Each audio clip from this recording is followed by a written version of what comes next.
یه قالب و ماسوره رو بذار کنار و این ترفند بسیار جالب و راحت رو به کار ببر. با اکوکوک همراه باش. قبل از هر چیزی دکمه سابسکرایب و زنگوله رو بزنید تا بریم سراغ آموزش امروزمون.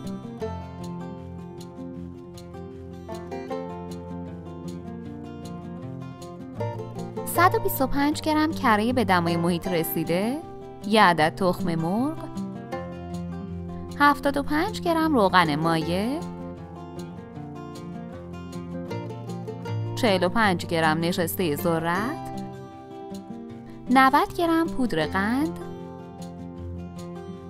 کمی وانیل و یه قاشق چایخوری بیکینگ پودر. با دست مخلوط کنید و همزمان 300 تا 350 گرم آرد اضافه کنید تا تبدیل به خمیر بشه.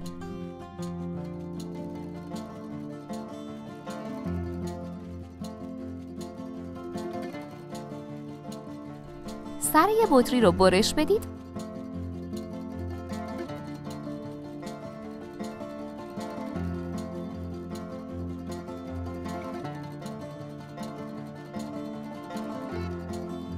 و انتهای بطری رو با کمک تیغ و قیچی چند ستاره 8 ضلعی در یک ردیف در بیارید.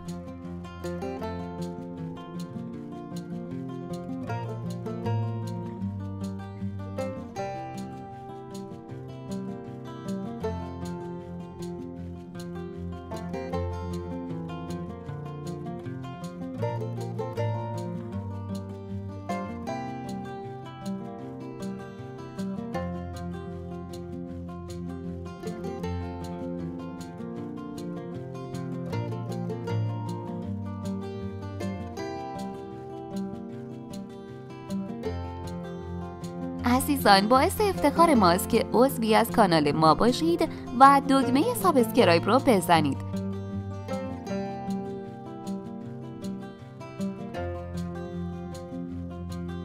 دوستان عزیزم، ما توی کانالمون کلی آموزش خیلی جالب و کاربردی داریم که نمونه‌شو هیچ کجا نمیتونید پیدا کنید. یه سر بزنید تا ببینید که چطور میتونید با مواد ساده و در دسترس کلی غذا و شیرینی‌های جدید و خوشمزه درست کنید.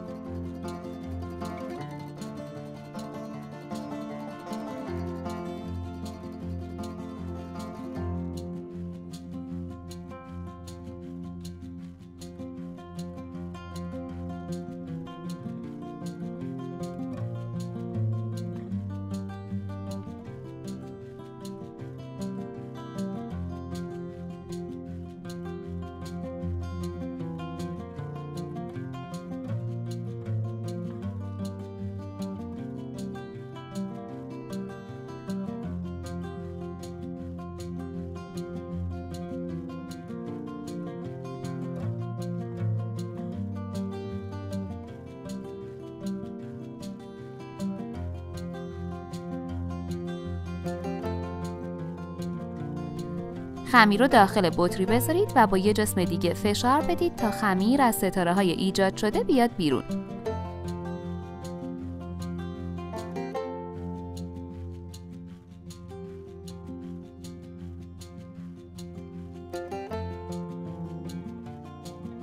با کمک چاقو از بطری جدا کنید و داخل سینی فری که کاغذ روغنی انداختید بچینید.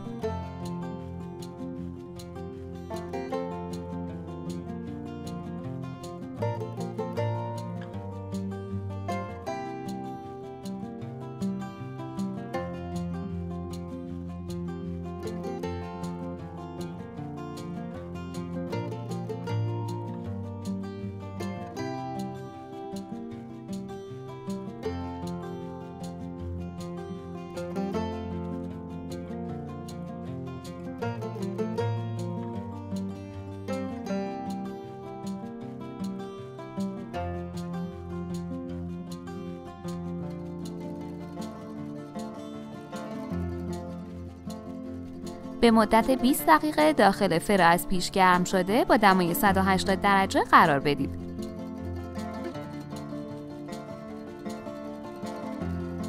وقتی پخته شد، یه سمت شیرینی ها رو داخل شکلات سفید یا کاکائویی بزنید و با خلال پسته تزیین کنید.